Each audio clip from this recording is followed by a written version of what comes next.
Fumbles have been a problem. Defense also has to hold here. Burris racking up some big numbers once again for the second straight week. Here's the rush, and down he goes. Finally some heat on Henry Burris. JB in there, Jonathan Brown, Kevin Iben, as the Argos were bringing. You're going to see the linebackers here come up. Mike O'Shea, number 50, number 35, Kevin Iben. Iben comes free, but that pushes Henry Burris right into the waiting arms of one Jonathan Brown. And that is something that you've seen in the past from Don Matthews coached teams when they bring the house like that. We saw it for so many years from a defense in Montreal that was so dominant. It's all about that pressure and aggression on defense. Burkdale's twisting punt against the wind. Dominic Dorsey makes one tackle miss. Brandon Browner was down there again, but Dorsey picked up a few yards. So Cody Pickett tried to engineer a drive here, but miscues have been a problem. Yeah, and you heard Jermaine Franklin allude to it moments ago. Fumble by Bethel Johnson when they were moving the football. The best drive to that point in the game, Jeff Johnson fumbled the football. Missed opportunities at times when there was a chance for the Toronto Argonauts to put points on the board. Pickett does up his chin strap. Another quick hitter. This time Arlan Bruce. His first reception of this game, and it comes early in the third quarter. If he's number 2 on the priority list, that list hasn't been very good, but they haven't worked that list very well today. No, not the target they had. Arlan Bruce, their most experienced receiver, their leading receiver so far this season. They just haven't been able to get him involved in this ballgame. That's only the second time they've even looked this way. Once again, out pattern. Bethel Johnson. And the spot is going to be short of that first down yardstick. It'll be a long yard. And I don't think they're going to mess around with this. They're going to bring the kick team out.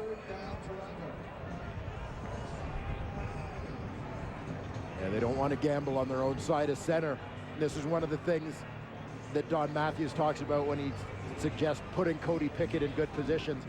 He doesn't want to have that field position battle shift so that Cody Pickett is getting the ball back on a long field. They're hoping for a good punt here, and hopefully pin Calgary in their own end, get some good play from their defense, and give Pickett the ball back in good shape. Another boomer from Vanderjagt. Howell at his 10. And penning the Stampeders this time, 12-yard line. Well, the Ryder Cup is on in Valhalla, and the United States side has a 9-7 lead heading into the final round. The singles matches tomorrow. Americans try to break the drought against Team Europe. Noon Eastern, 9 a.m. Pacific time. The Ryder Cup on TSN. And don't forget, tomorrow we'll have the Eskimos Alouettes game on TSN2. Available on Star Choice, Bell TV, and Shaw tomorrow for all of those viewers in northern Alberta. The pitch this time to Joffrey Reynolds. Kenny Heatley wasn't biting. Well, that time, Kenny Heatley avoided the block by Teo Johnson, sidestepped him, made a big play for the Toronto defense to create a rare second and long situation for the Calgary Stampeders. Saw Toronto bring pressure on second down Calgary's last possession. We've got the same defensive look here. So once again, the Argo defense counted on. Will they bring some more heat on Burris, which appears to be a passing down? Here they come. There goes the ball. Nick Lewis lunges forward, but he'll be short of a first down, and so the Argos might get some favorable field position here. They got the 2 elements they needed. If we go back to Don Matthews' decision to punt on that 3rd and a long one, it was about giving Cody Pickett the ball back in good field position. It relied on special teams to get a good punt and cover, which they got. It relied on the defense to come up with a stop. They got that part. Mission accomplished. Like last week, though, against Winnipeg, the Bombers put the Argos in a deep, deep hole heading into that fourth quarter. The route was on, and the mission now for the Argonauts is to find a way to get some more points, find a way to get to the end zone. Once again, Dominic Dorsey on special teams has been the spark for Toronto all year long. There's the spark again. Cuts back and outside, and Dorsey will give Cody Pickett and the Argo offense the ball at the 49-yard line. And again, Don Matthews said this week that he has a priority sequence, a priority system in place for touches. Again, this is our ranking, really. He did mention that Dominic Dorsey was the obvious number one. Yeah, and those receivers, we anticipated Arlen Bruce would certainly be the number 2 guy in there, but based on the way the plays have gone and where the ball has gone today, just one touch for Bruce so far. Again, you question whether that's by design or if Calgary's defense has prevented him from getting the ball. This ball thrown behind Bethel Johnson, and this play just did not develop. And this one, little pump fake. Johnson was flying down the sideline, and Cody Pickett could not deliver the football. Yeah, I like the notion here.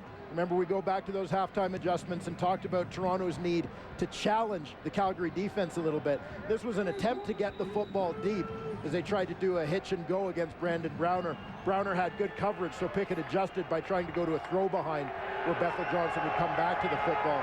Didn't work out, but I like the initial notion there. Over the middle, there's Arlen Bruce. Second catch. He's the big playmaker as far as receivers go for the Toronto Argonauts, in only his second reception. 8.5 minutes to go in the third quarter. And there you see Arlen Bruce lines up as the inside slot to the wide side. Number 5 just runs an in route. He gets inside position on his defender, number 19, Calvin Bannister. Again, the play made by the smallest guy on the field, Dominic Dorsey. Nice blitz pickup. Dorsey barrels forward. Another pickup. 16 or 17 yards for Dorsey that time. Starting to accumulate more yardage. All-purpose yardage. Dominic Dorsey, the way it's going this season, could be the first CFLer to ever get over 4,000 yards. Yeah, Dominic Dorsey has been the bright light in a cloud of darkness that's been the Toronto Argonauts season this year. Made a name for himself on special teams last season. It's hard to imagine that this was a guy who couldn't earn a full-time job with the Saskatchewan Roughriders or the Winnipeg Blue Bombers. It just shows you how in professional football it's about being in the right place at the right time, making the most of your opportunity. Well, too long that time for Cody Pickett.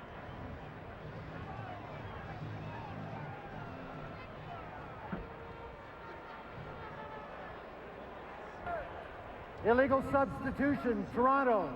13 men in the huddle. 10-yard penalty. It remains first down. Just when they were starting to move it again, another step backward. Don Matthews, that irks the all-time winningest coach in the Canadian Football League. This is one of those things that goes back to lack of familiarity when you're trying to change some things in your system and guys aren't used to, okay, I'm the guy who goes out when so-and-so comes in. There needs to be communication. Pickett has to dodge one, has to throw it. He does. Johnson has it. Bethel Johnson has the ball, and that time you could see him hanging on to it with all his life. This would be such a huge asset for the Toronto Argonauts if they can get number 3, Bethel Johnson, going. We've seen Cody Pickett go to him a few times here. Stays alive for his quarterback on that crossing route. Nice job by Cody Pickett facing some pressure there to deliver a strike to his receiver. An impressive resume, one of the most impressive in the CFL. 2 Super Bowl rings with the New England Patriots. Bethel Johnson has yet to get a touchdown for the Argos. Pickett going to the end zone and unable to run under it. Once again, Arlen Bruce, who had double coverage that time.